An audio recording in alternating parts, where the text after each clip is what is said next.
جنبے ہیں جو آگے جاتے ہیں، یعنی مثال کے طور پہ ایک ہے یونٹ اور دو جب آپ کہتے ہیں تو وہ دو مرتبہ ایک ہوتا ہے تو ایک ہی.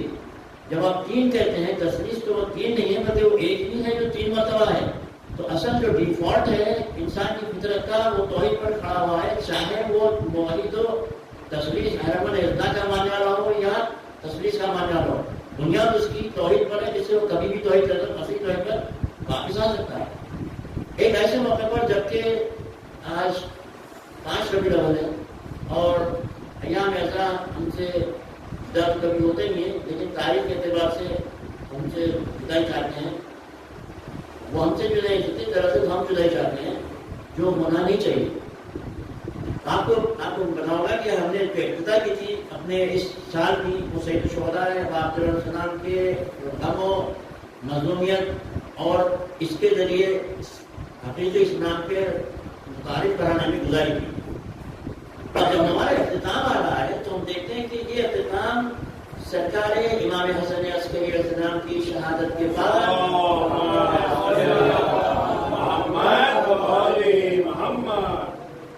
دور غیبت صغریٰ سے ہوتا ہوا دور غیبت کبریٰ تک ہم تک پہنچ رہا ہے. یہ ایسے ہی ہے جیسے کہ ہم نے شروع میں قرآن جب پڑھنے کے ہم بیٹھے تھے تو ہم نے کہا تھا اعوذ باللہ من الشیطان اللعین الرجیم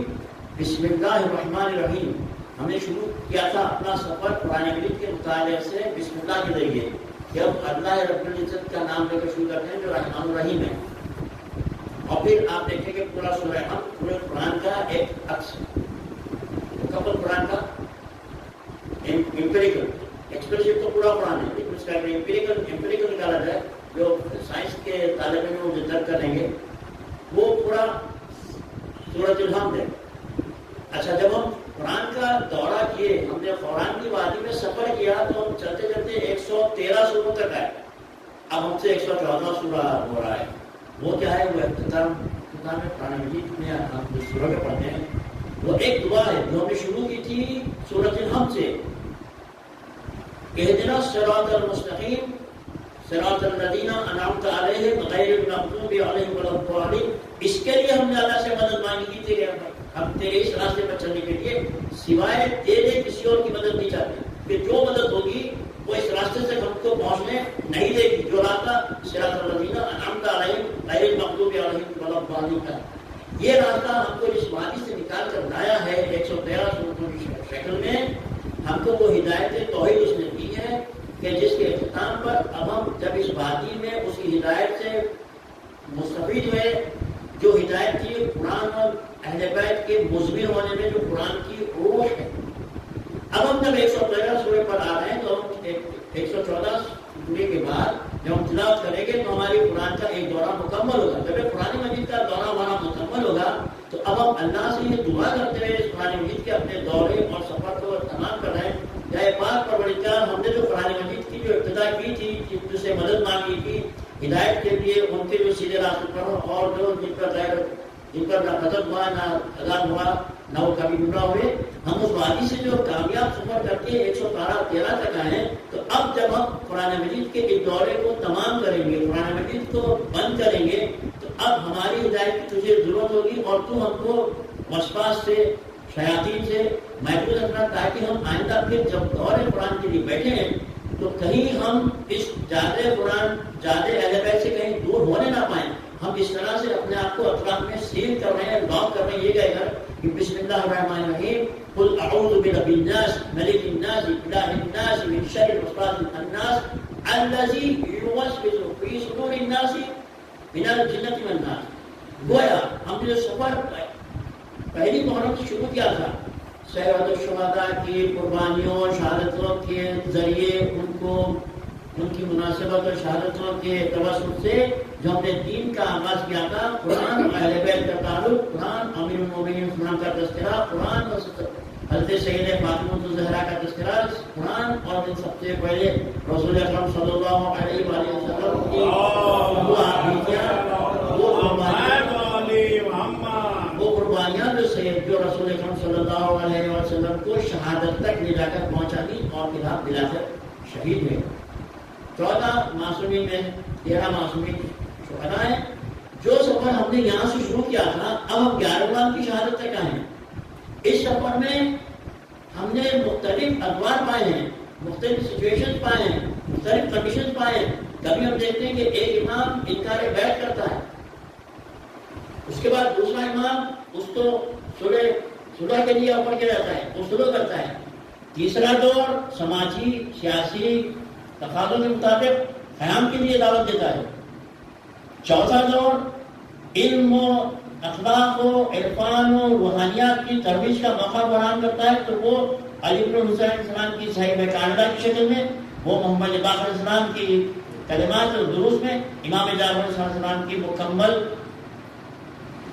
کوششوں کا نتیجہ خبر ہمارے پاس ایسے آتا ہے کہ وہ اس کا ہمارا عرفاً نام پڑھ ہی جاتا ہے کہ ہم جعفری ہیں۔ پھر ایک اور دور ہوتا ہے کہ اگر ایک پہلے امام نے انکار بیعت کیا تھا تو ٹھیک ہے، آپ انکار بیعت کیے، ٹھیک ہے، اب ہم آپ کو ولی عہدی دیتے ہیں، ابھی تو قبول کیجیے۔ تو ایک ظاہر نظر رکھنے والا یہ کہہ سکتا ہے کہ یعنی ہم عام زبان میں کہ بھئی آپ کو کسی پر چاہیے نہیں، آپ کو خلافت آپ کو نہیں دیا، آپ نے کہا کہ آپ کو خلافت نہیں دی، جب آپ کو ولی عہدی دے رہے تھے آپ نے جب بھی نہیں کی۔ دراصل ان کو ان کے مواقع پر گہرائی اور گہرائی سے مطالعے کی ضرورت ہوگی تاکہ ہم یہ سمجھ سکیں کہ اس وقت کیا ضرورت تھی کہ ایک طبیب نے جو اہل بیت ہیں انہوں نے اس موقع پر کسی مریض کو اینٹی بایوٹک دیا ہے، یا کیا ضرورت تھی کہ اس وقت اس موقع پر اینٹی الرجن دیا ہے، یا کیا ضرورت تھی کہ اس کو سرجری کرنے کی ضرورت پڑی، یا کیا ضرورت تھی کہ اس کو ملٹی وٹامن دے کر اس کے مرض کو دور کیا جائے۔ یہ ڈفرنٹ جو سچویشنز ہیں، جو احوال ہیں، حالات ہیں، یہ ہم کو بتائیں گے کہ یہ کن مواقع پر بیعت کیوں بیعت سے انکار کیا گیا، کیوں صلح کی گئی، کیوں قیام کیا گیا، کیسے علم کی ترویج کے لیے دعایات کا سہارا دے گا، کیسے علم کی ترویج کے لیے اوپن اسکول رہا جس میں 4000 طلاب تھے، کیسے علم کی ترویج کے لیے کانفیڈینشیل سیکرٹ بنے تھے، کانفیڈینشیل یونٹ بنے تھے امام جعفر علیہ السلام کے، جن میں 12000 طلاب تھے، جن میں 12000 طلاب تھے، تاکہ صبح قیامت تک کے آنے والے دور میں پتہ نہیں اس کو 10,000 سال لگے، 50,000 لگے، 1,00,000 سال لگے، ہو سکتا ہے کہ غریبہ پر زور ہو جائے، لیکن ایک لمبی دور کی پلاننگ کے لیے پتا چلا کہ ساری حکمت عملی اسٹریٹجی بنائی گئی تھی کہ وقت پڑے تو قیام بھی کرنا ہے، وقت پڑے تو انکار بیعت کرنا ہے، وقت پڑے تو انکار ولی عہدی بھی کرنا ہے، وقت پڑے تو کھلے علم کی ترویج کرنا ہے، وقت پڑے تو کلوز سیٹس میں، جس کی بنیاد ہم دیکھتے ہیں کہ اس صدی میں کلوز سیٹس پر جو کام ہو رہا تھا اپنے حالات کی مناسبت سے شہید صدر کی حزب دعویٰ نہیں کیا۔ ایسا نہیں کہ اس پر ہمارے علماء نے کام کیا ہے، اسی صدی کی بات ہے، شہید صدر کا جو کارنامہ تھا ان حالات میں پتہ چلا کہ ائمہ نے ہم کو کسی بھی حالات میں، کسی سچویشن میں ہم کو لاوارث و یتیم نہیں چھوڑا ہے۔ چنانچہ جب رسول اکرم صلی اللہ علیہ وسلم پر قرآن مجید کا نزول ہو رہا تھا، قرآن مجید نازل ہوا، اسی قرآن مجید میں اور بھی رسول اکرم صلی اللہ علیہ وسلم کی جو احادیث ہیں ان کی روشنی میں، اور پھر نہج البلاغہ میں جو ہم کو اصول و قواعد و ضوابط ملتے ہیں، ان سب میں وہ بنیادیں ہیں، وہ جڑ ہیں جو جنہیں ہم کہتے ہیں اصول فقہ۔ مثال کے طور پہ اصول فقہ کا قانون ہے اصالۃ البراء، استثاب۔ ہم آپ دیکھتے ہیں کہ قول نمبر 274 میں نہج البلاغہ آپ کو ملے گا کہ دیکھو جب کبھی علم آ جائے تو جہل اسلام کرنا، جب یقین آ جائے تو اپنے شک پر عمل نہ کرنا۔ یہ جو قانون ہے کہ جب یقین حاصل ہو جائے تو اپنے شک پر عمل نہ کرنا، یہ دراصل اصول فقہ کے دو بنیادوں کی ایک بنیاد ہے۔ جو بنیاد ہے اصول فقہ کے اصالۃ البراء کا احتیاط اور استصحاب، ان کی اصل میں جو جڑ ہے وہ اس ایک چھوٹے سے اسی لیے کہا جاتا ہے کہ نہج البلاغہ ہے۔ اس میں پوری ایک قانون اصول فقہ کی ایک دنیا آباد ہے۔ دیکھنے کو ایک چھوٹا جملہ ہے کہ اپنا یقین حاصل ہونے کے بعد، یقین حاصل ہو کر کبھی اس کو شک سے نہ بننا۔ مولانا موجود ہے، مولانا تقی عامر صاحب، وہ میری تصحیح کریں گے اگر میں غلط ہوں۔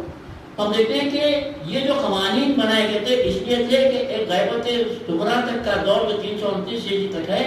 وہ رسول اکرم صلی اللہ علیہ وآلہ وسلم سے لے کر جس قرآن کی بنیاد میں انڈکٹیو لاجک حضرت ابراہیم کے ذریعے، ڈیڈکٹیو لاجک حضرت ابراہیم اور حضرت یوسف کے ذریعے جو ہم کو ملتی ہے عقل کے استعمال کے لیے، قرآن سے پتہ چلا کہ عقل ایک مبنا ہے جس کے لیے اصولین استعمال کرتے ہیں، قرآن، حدیث، اجماع، عقل، اور عقل کا جو منبع ہے وہ انہی آیات کے ذریعے، جس کا مجھے وقت نہیں ہے، آپ دیکھ سکتے ہیں کہ حضرت ابراہیم کا وہ مطالبہ ہے کہ کیا یا تارا میرا رب ہے یا چاند میرا رب ہے یا سورج میرا رب ہے، اس کا جو نتیجہ نکالتے ہیں وہی ٹیکنالوجی ہے. اسی طرح سے آپ جو ہے سارے چھوٹے بتوں کو توڑ دیتے ہیں، ایک بڑے بت کی گردن میں آپ جو ہے کلائی رکھ دیتے ہیں، نتیجہ کیا نکالتے ہیں؟ نتیجہ ٹیکنالوجی سے نکالتے ہیں. اسی طرح سے ہم دیکھیں حضرت یوسف اپنے ساتھی بھائیوں سے پوچھتے ہیں کیا ایک رب بہتر ہے یا کئی رب بہتر ہیں؟ ارباب متفرقون خیر من اللہ واحد القہار. اگر آپ دیکھیں گے کہ واحد کیوں بہتر ہے تو آپ کو اس میں کئی قوانین، اس میں سماجی، سیاسی، سائنسی ملیں گے. سماجی مثال کے طور پہ آج کل بھی سول سروسز میں جو ایگزام ہوتے ہیں اکثر ان سے پوچھا جاتا ہے کہ اگر آپ کو سول بنایا جائے، آپ کو IPS IAS اگر کنفرٹ کیا جائے اور آپ کو کوئی پروجیکٹ دیا جائے کام کرنے کا، تو آپ اپنے 2 ماسٹروں کو دیں گے یا 1 کو؟ اگر کوئی کہتا ہے کہ 2 کو دیں گے تو اس کے نمبر کٹ جاتے ہیں. یہ آپ کو سب سے پہلے امیر السلام کے خط مالی کے استعمال میں ملے گا. آپ پہلے کو مالک اگر کوئی ذمہ داری کا کام ہو تو اپنے 1 آفیسر کو دینا، 2 کو نہ دینا. آپ بچے بتاتے ہیں اور بچے وہی ہے جو آج ہماری سول سے اپلائی کی جاتی ہے. وہ کیا ہے کہ اگر تم 2 کو دو گے تو دونوں نہیں کرو گے، اور جب دونوں نہیں کریں گے تو کس سے مواخذہ کرو گے؟ ایک کہے گا کہ میں نے سمجھا وہ کرے گا، وہ سمجھا میں کروں گا، نتیجہ کہ ہوا نہیں. پتا چلا کہ کام کسی کو 1 کو دینا ہے تاکہ اگر وہ نہ کرے تو آپ اس کو گرفت میں لے سکیں. ٹھیک ہے، تو اس طرح سے ایک توحید کا نظر ہے. توحید کا نظر ہم دیکھتے ہیں کہ میں قدیم تاریخ میں جاؤں گا اسی حال میں گا کہ نیوٹن کے 3 قوانین تھے جو فورسز پڑھا کرتے تھے. آئنسٹائن کی E=mc² نے ان سب کو ریلیٹیوٹی میں باندھا، ایک اضافت میں باندھا، ایک سفر مختلف 4 فورسز سے اضافت کے ساتھ وحدت کی طرف آیا. اس کے بعد پھر اس صدی کی سب سے بڑی جو فزکس کی دنیا کا جو قانون ہے، ابھی قانون نہیں بنایا، تھیوری کی منزل پر ہے، لیکن اس کو نوبل پرائز ملا ہے، وہ وائنبرگ اور عبدالسلام جو قادیانی اس کا ورک ہے، وہ ہے UFT یونیفائڈ ویٹ تھے. یعنی اب فزکس کی دنیا اتحاد کائنات کے بنیادی عوامل پر آئی ہے. یعنی جو 4 فورسز ہیں، 2 اسٹرانگ فورسز اور 2 ویک فورسز، یہ سارے فورسز جا کر ایک میں مدغم ہو جاتے ہیں. اس کو کہتے ہیں یونیفائڈ ویٹ تھیوری. تو اب گویا پتہ چلا کہ ساری کائنات کا اور سارے علوم کا جو مہاجرت ہے، جو سفر ہے، وہ کثرت سے توحید کی طرف ہے. اسی طرح سے ہم دیکھتے ہیں کہ چاہے وہ شرک کے تصویر ہو یا دوریت احرام و یزدہ ہو یا غلو ریویل ہو، ان سب کا سفر بالآخر اس توحید میں جا کر ملنے والا ہے. تو ہمارا کام اس وقت یہ ہے کہ ہم جو 2 مہینے 8 دن ہم نے جو تربیت کی اپنے نفس کی، شہید و شہداء کے مجالس میں شرکت کر کے، ہم اس آنے والے محرم تک کے لیے اپنے آپ کو اس طرح سے تیار کر چکے ہوں گے کہ ہم امام موسیٰ علیہ السلام کے ہم گویا ایمبیسڈرز ہوں گے. ہم ایک نیکڈ قوم میں رہتے ہیں. نیکڈ قوم سے مراد ہمارے درمیان غیر مسلم بھی رہتے ہیں، غیر مومنین بھی رہتے ہیں. ہمارے ہر عمل کو دیکھ کر یہ کہتے ہیں کہ یہ عمل شیعوں کا ہے، یہ عمل اہل بیت کے ماننے والوں کا. تو اس طرح سے ہم اولیاء ہیں. ہم جسے ایران میں سارے شیعہ ہیں، اگر کوئی اچھائی کرے یا برائی کرے تو اس کو فرق نہیں پڑتا. ہم کو فرق نہیں پڑتا. برائی کرے تو کہ وہاں پہ کرنے والا بھی شیعہ ہے، دیکھنے والا بھی شیعہ ہے. ٹھیک ہے نا؟ اس اعتبار سے ہماری ذمہ داری اس گریٹر انڈیا میں بہت بڑی ہو جاتی ہے کہ ہم کو ہر قدم، ہر لفظ، ہر عمل اور سے پہلے عقل کو رکھ کر بعد میں جذبات کو پیچھے رکھ کر عمل اور اقدام کرنے کی ضرورت ہے.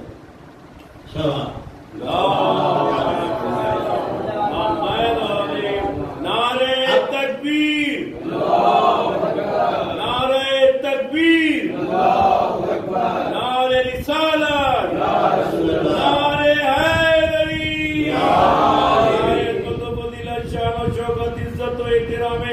قرآن مجید، فرقان حمید، قصیدہ امیر المومنین اور ائمہ تحریر کی تعلیمات پہ عمل کرنے کی توفیقات میں اضافہ ہونے کے لیے تہہ دل سے بلند تر صلوات. چنانچہ ہم دیکھتے ہیں کہ جب ہم غیبت صغریٰ کے دور سے غیبت کبریٰ کے دور میں آ رہے ہیں اور اب قریب ہم 8 ربیع الاول کو ہم دیکھیں گے امام حسن علیہ السلام کی شہادت کے بعد اب جو ہم اپنی زندگی گزاریں گے اس میں ہم کس حد تک صاحب زمان کے ایمبیسڈر بنتے ہیں، ہم کس حد تک صاحب زمان کے سفیر بنتے ہیں، یہ ہم کو خود اپنے آپ کو دیکھنا پڑے گا. اور اس کے 2 طریقے ہیں، ایک تعمیری اور ایک تقریبی. دیکھیے کبھی بھی کسی کام کے دو طریقے ہیں، تعمیری کنسٹرکٹیو اور دوسرا تقریبی ڈسٹرکٹیو۔ ڈسٹرکٹیو کیا ہے کہ میں آپ سے کہوں کہ بھائی آپ اچھے ہو جائیے، ٹھیک ہے، آپ پلٹ کے کہیں گے آپ بھی اچھے ہو جائیے، نتیجہ کیا ہوگا؟ اگر ہم 1000 سال تک بھی زندہ رہیں گے تو نہ آپ اچھے ہوں گے نہ میں اچھا ہوں، لیکن ایک تھاٹ آپ کریٹ کریں گے، جو جیسا رہتا ہے اسے رہنے دو، مجھے ٹھیک ہونا ہے کیونکہ مجھے اپنے امام اور اپنے اللہ کو جواب دینا ہے، اور میری خبر میں میرے ہمارا جانے کسی غیر کے نہیں، جو اور کرتا ہے کرنے دیں، مجھے وہ کرنا ہے جو اللہ کو پسند ہے تاکہ میں اپنی جگہ صحیح اور سدھر جاؤں۔ تو جب ہم یہ سوچیں گے کہ ہم مجھے اپنے آپ کو ٹھیک کرنا ہے، دوسرے کو کہنا نہیں ہے، تب ہر انسان جو ایک معاشرے کی ایک فرد ہے، یونٹ ہے۔ اگر مثالی طور پہ اس شہر میں 1 لاکھ مومنین ہیں، اگر سب 1 لاکھ مومنین اپنی جگہ یہ طے کر لیتے ہیں کہ مجھے ٹھیک ہونا ہے تو پھر پورے 1 لاکھ ٹھیک ہو گئے۔ لیکن اس کے برخلاف اگر آپ نے کسی کا کہ تم ٹھیک ہو رہا، جیسے مثال کے طور پہ ایک عام مثال دی جاتی ہے کہ ایک شوہر اپنی بیوی سے کہتا تھا کہ تم جو ہے بیوی فاطمہ کی طرح ہو جاؤ، بیوی فاطمہ کی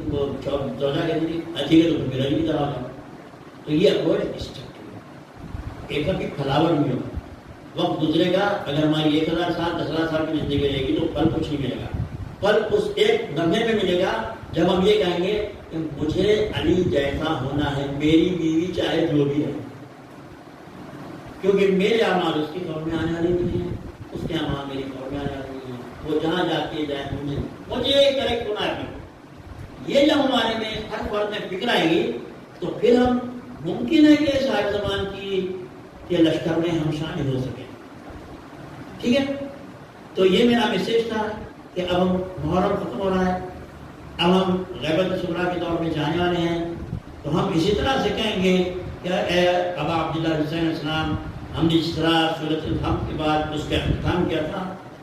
قلو بسم اللہ الرحمن الرحیم، قل اعوذ برب الناس ملک الناس الہ الناس من شر الوسواس الخناس الذی یوسوس فی صدور الناس من الجنۃ والناس، یہ جو میں اختتام کیا تھا تو اے سید الشہداء، جو ہم نے آغاز آپ کے نام سے کیا تھا، اب ہم آپ کا دامن چھوڑیں گے نہیں، آپ ہم کو جسے قرآن مجید کے اختتام پر آئندہ قرآن مجید کے مطالعے تک ہم نے دعا کی تھی اللہ سے کہ ہم کو شیطان سے دور اور اپنے حفظ و امان میں رکھ، ہدایت کے پرتوں میں، اسی طرح سے اے سید الشہداء آپ بھی اب ہم کو تنہا نہ چھوڑیں، آپ ہم سے تاریخ کے اعتبار سے جدا ہو رہے ہیں، فکر و عمل و روح و معانی کے اعتبار سے ہم آپ کے ساتھ ہیں، آپ کی تابعداری میں ہیں، آپ ہمارا دامن کبھی نہ چھوڑیں، آپ ہمارے دامن کو ہمیشہ مدد کرتے رہیں، ہم آپ سے وابستہ رہیں گے، ہم آپ کا دامن تھامیں گے، کیونکہ اسی دامن کے تھامنے میں ہماری نجات ہے کہ ہم پھر آئندہ محرم تک اب ہم جس منزل پہ اخلاق و ہنر اور علم اور روحانیت کے منزل پہ پہنچے تھے، کوشش یہ ہونی چاہیے کہ آئندہ سال جب محرم آئے گا تو ہم اس منزل سے ایک اور درجہ آگے بڑھیں گے، نہ یہ کہ ہم اس طرح رہیں گے کہ بچپن سے ہم کے جی میں تھے تو کیا بھی ہم کے جی میں رہتے ہیں، ہمیں ارتقا ہونا چاہیے، ہر آنے والا دن پچھلے دن سے بہتر ہو، ہر آنے والا رمضان پچھلے رمضان سے ہماری بہتر ہو، ہر آنے والا محرم ہمارے پچھلے محرم سے بہتر ہم کو مومن بنائیں۔ السلام علیکم ورحمۃ اللہ وبرکاتہ۔ اور ہم دیکھتے ہیں کہ آج 5 ربیع الاول ہو چکی، اور جو سفر سید الشہداء نے شروع کیا تھا وہ ہم تک جو پہنچا ہے وہ مرہون منت ہے اس شریعت الحسین کا، جس کے لیے جوش ملیابانی نے کہا تھا، یوں بجھا کر رکھ دیے راہوں نے دولت کے دیے، پیڑیوں کی گونج سے ایوان تھرانے لگے، ایک بیوی کی خطابت نے وہ ڈالے زلزلے، اشک خون روشن ہوئے، نظروں سے تارے گر گئے، اور خاک پر خسرے حکومت کے مینارے گر گئے۔ تو یہ وہ پیام تھا، یہ وہ پیام ہم تک پہنچا ہے، یہ امانت سید الشہداء قربانی کی شکل میں، یہ امانت سیدہ زینب ہمارے درمیان ان کے مشن کو چلانے کے لیے خدا را اتنے مقدس سفر کو، اتنے مقدس کارہائے شہادتوں کو نہ ہم کو رائے گاہ جانے دینا ہے، نہ ان کی ہتک کرنا ہے، نہ ان کی کوئی ایسا عمل کرنا ہے کہ ان سے ان پر ہمارے عمل کی طرف سے ان پر ہر پائے۔ یہ میرا پیام آپ حضرات کو ہے اس اختتام کی منزل میں۔ اور دیکھیں کہ سیدہ زینب سلام علیہ کی جو شہادتیں ہیں وہ شہادتیں ایک شہادت نہیں ہے، آپ کی ہر موقع ہر منزل پر شہادت، وہ شہادتیں جب مدینہ میں جا کر پڑھی ہیں تو آپ نے اپنی والد ماجدہ کے مزار پر آپ نے جو مرثیہ پڑھا ہے، آپ نے جو اپنے نانا کے مزار پہ جا کر جو شکوہ اور جو حالات بینی تھی ان کو آپ نے واضح کیا ہے، وہ ایک مومن کے دل کو نرم کرنے، پگھلانے، اس کے آنکھوں سے آنسو بہا کرنے کے لیے اس طرح کافی ہے جیسے کہ سید الشہداء کے مسائل کے لیے بڑی بڑی روایات اور پڑھنے کی ضرورت نہیں ہے، صرف احساس کی دنیا ہے۔ مثال کے طور پر اقبال زندگی بھر عاشور کے دن صرف میر انیس کا ایک مصرع پڑھتے تھے۔ اقبال کی زندگی نامے میں آپ کو ملے گا کہ ان کے بیٹے اور ان کا جو نوکر ہے غلام جو کام کرتا تھا گھر پر، ان کا کہنا ہے کہ اقبال زندگی میں جتنے ہم نے ان کے عاشور دیکھے وہ اپنے ورانڈے میں سفید پوشاک پہنتے تھے، گردن پہ ان کا مفلر رہتا تھا، اور صبح سے صبح عاشور سے وقت عصر تک اقبال کا صرف ایک مصرع میرانی سے رہتا تھا، وہ ایک مصرع ہی بس مرثیہ ہے، وہ ایک مرثیہ ہی کافی ہے۔ سید الشہداء ایک ایسی احساس کی دنیا ہے کہ صرف حسین کہنے تو رونا آتا ہے، ٹھیک ہے؟ تو اقبال کا مصرع تھا، کیونکہ اقبال وہ مصرع جو میرانی سے پڑھتے تھے صرف وہ یہ تھا کہ آج شبیر کیا حال، یہ ہے سید الشہداء کے احساس کی دنیا، یہ سید الشہداء کے احساس کی دنیا و کائنات، جس کو میر انیس نے اپنے اس ایک مصرے میں ایسے مانا کہ جو اقبال کی ساری زندگی کے لیے رلانے کے لیے کافی رہا۔ آپ کبھی تنہائی میں کمرہ اپنا بند کیجئے، ٹیلی فون آف کیجئے، صرف جتنی دیر ہو سکتا ہے، بھلے آدھے منٹ بھی صحیح، بھلے ایک وقت ہی صحیح، ذرا سوچ کر ذرا اس مصرے کی تو ایک دفعہ پڑھیے کہ اس کے معنی آپ کے دل میں کہاں تک اثر کرتے ہیں۔ اگر نہ کریں تو ہمارا نام بدل دیجیے، وہ یہ ہے مصرع اقبال کا۔ پھر آپ سے میں ریپیٹ کروں، آج شبیر پٹھا تنہائی ہے، وَسَيَعْلَمُ الَّذِينَ ظَلَمُوا أَيَّ مُنْقَلَبٍ يَنْقَلِبُونَ بِكَ يَا اللَّهُ بِكَ يَا مُحَمَّدُ بِكَ يَا عَلِي بِكَ يَا فاطمة بِكَ يَا حسن بِكَ يَا حسين ابن عبد الله الحسين سيد الشهداء وأبناء التسعة المعصومين من ذرية الحسين عليه السلام۔ اے اللہ، اے پاک پروردگار، ہمارے ذکر خلیل کو قبول اور ہمیں آپس میں اتحاد، یگانگت،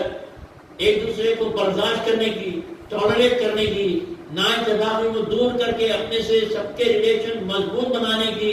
اللہ کے لیے، اہل بیت کے لیے، قرآن کے لیے، شہداء کربلا کے لیے توفیق عنایت فرما۔ اللہم صلی علی محمد وعلی محمد وعلی محمد۔ اور یہ اتحاد کی دعوت تمام مسلمین اور تمام وہ انسان جس کے لیے سورہ تحریم کی 8ویں آیت کہتی ہے، 60ویں سورہ کی 8ویں آیت کہ دیکھو اللہ تو حکم دیتا ہے کہ تمہارے جو غیر قوم کے لوگ ہیں تم ان سے بھی اچھے رہو۔ خدا تو جہاد کا حکم صرف ان کو دیتا ہے جو تم کو اللہ سے جنگ کرتے ہیں اور جو تم کو تمہارے گھروں سے نکالتے ہیں۔ تو ہمارے پڑوس میں جو غیر مسلم ہنود مختلف ادیان کے لوگ رہتے ہیں، ہم کو ان کے ساتھ بھی انتہائی بااخلاق رہنا ہے، ان کے ساتھ انصاف برتنا ہے، ان کے ساتھ ہم کو اچھی زندگانی بسر کرنا ہے۔ السلام علیکم ورحمۃ اللہ وبرکاتہ۔ بسم اللہ الرحمن الرحیم۔ اللهم كن وليك حجتك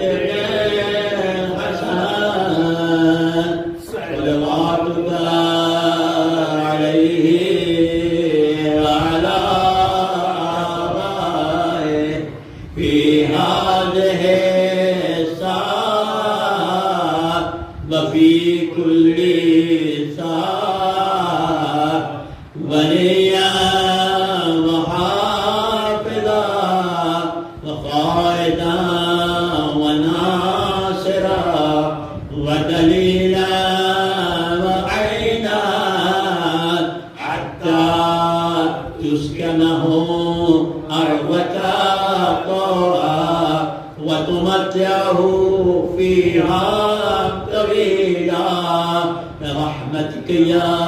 أرحم الراحمين وصلى الله